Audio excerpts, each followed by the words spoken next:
दशमी के लिए, जो कि रावण के पास घमंड के रूप में था। मैं आपसे केवल इतना कहूँगा कि अपना घमंड छोड़ दीजिए।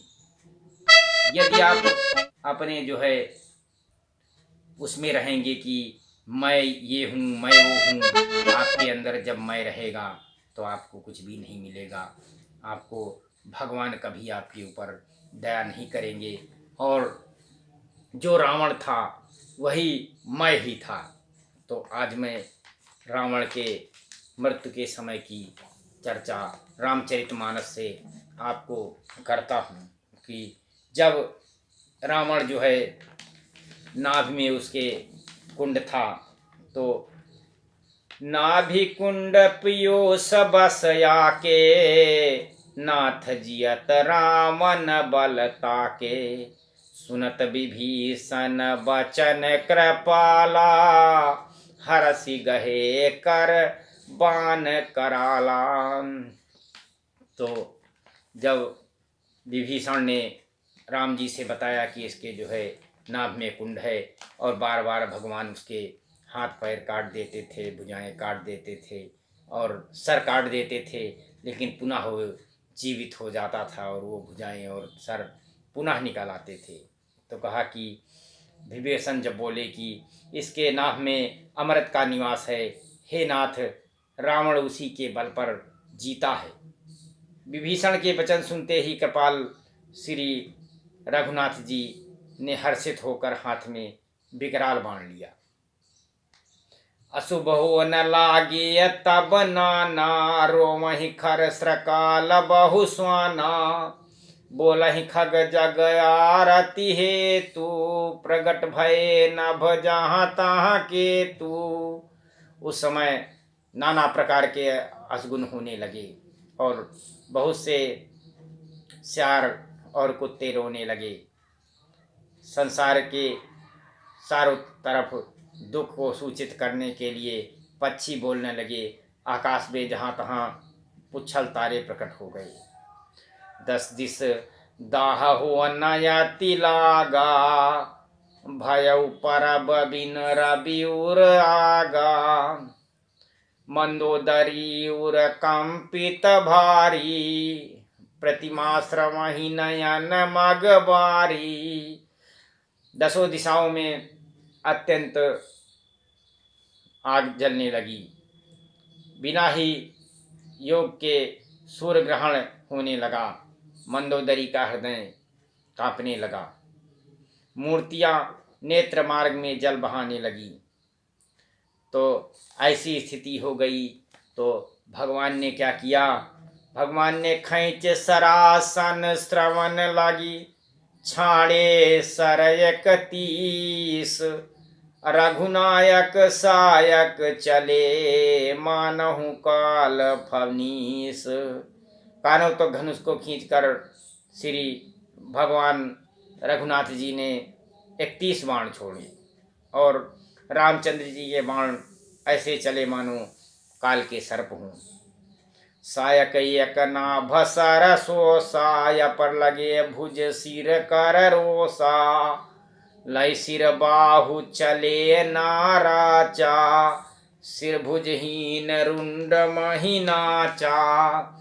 इस प्रकार से भगवान के बाण चलते हैं कि सबसे पहले बाण जाकर के अमृत के उस नाभ के कुंड को सोख लेता है और दूसरे 30 बाण कोप करके उसके सिरों और भुजाओं में लग जाते हैं और बाण चारों दिशाओं से लेकर चले, सिरों और भुजाओं से रहित खंड मुंड रंड बन करके वो पृथ्वी पर नाचने लगता है। धरन धसई धर धाव प्रचंडा, तब सरहति कृत प्रभु दुई खंडा, अगर जो मरत घोर रवि भारी, कहाँ राम रन हतं पचारी। देखिए, यही लोग कहते हैं कि अंत समय जब राम का नाम मुख में आ जाता है तो उसे स्वर्ग की प्राप्ति होती है। और इस प्रकार से धरती जो है धंसती जा रही थी और जिससे धरती धंसने लगी, तब प्रभु ने बाण मारकर उसके दो टुकड़े कर दिए। मरते मरते रावण बड़े घोर शब्द से गरज कर बोला कि राम कहाँ हैं, और ललकार कर कहा कि उनको मैं युद्ध में मारूंगा। इस प्रकार से देखिए भगवान का नाम उसके जो है मरते समय मुंह पर आ गया और रावण को सदगति मिल गई। डोली भूमि गिरत 10 कंधर, क्षुधित सिंधु सरि दिग्गज भूधर, धरन पर्यो 2 खंड बढ़ाई, चाप भाल मरकट समुदायी। और वो जो है मंदोदरी आगे भुजा शीश और उसके आगे भुजा और शीश जा कर के रख कर राम बाण वहाँ से चले गए, और जहाँ जगदीश और रघुनाथ जी से सब बाण जाकर तर्कस में प्रवेश कर गए। ये देखकर देवताओं ने नगाड़ा बजाने लगाए और जो है तरह तरह के बाजे बजाने लगे। रावण के तेज प्रभु के मुख में समा गया। यह देखकर शिव जी और ब्रह्मा जी हर्षित होने लगे। ब्रह्मांड भर में जय जय की धुन भर गई। प्रबल भूदंडों वाले श्री रघुवर की जय हो, जय हो। बरसहि सुमन देव मुनि वृंदा, जय कृपाल जय जयति मुकुंदा। तो सब लोग भगवान राम की जय जयकार करने लगे। तो जय हम लोग भी आज भगवान की जय जयकार करते हैं, क्योंकि भगवान ने रावण के इतना जो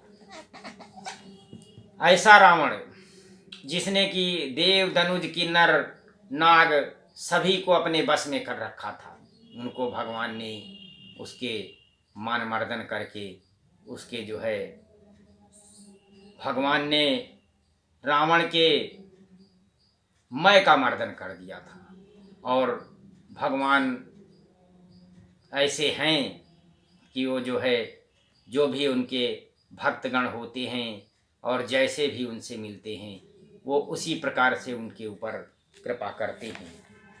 तो जय कृपा कंद मुकुंद द्वंद हरन शरण प्रभु, सुख प्रद प्रभो, खल दर विदारन परम कारण, कारुणिक मदा सदा विभो। सुर सुर न बरसहि हरस संकुल, बाज दुंदुभ गही गही, संग्राम अंगन राम अनंग बहु शोभालही। सिर जटा मुकुट प्रसून बिच बिच, अति मनोहर राजही, जननी लगिर पर तड़ित पटल समेत उड़गन भाजही। भुज दंड सर को दंड फेरत, रुधिर कन तन अति बने, जनुराय मुनि तमाल पर बैठी, विपुल सुख आपनी। इस प्रकार से राम ने भक्तों पर कृपा दृष्टि करने के लिए और मुनि जनों का और साधुगणों का उद्धार करने के लिए रावण का हनन कर दिया। और बोलो श्री रामचंद्र की जय। मैं अपने भक्तों से ये कहूँगा कि वे विजयदशमी पर भगवान की आराधना इस प्रकार से करें कि अपने मान और मर्दन को विनाश करने के लिए भगवान का मान मर्दन, भगवान की आराधना करना बहुत ही आवश्यक है। और हर हर महादेव।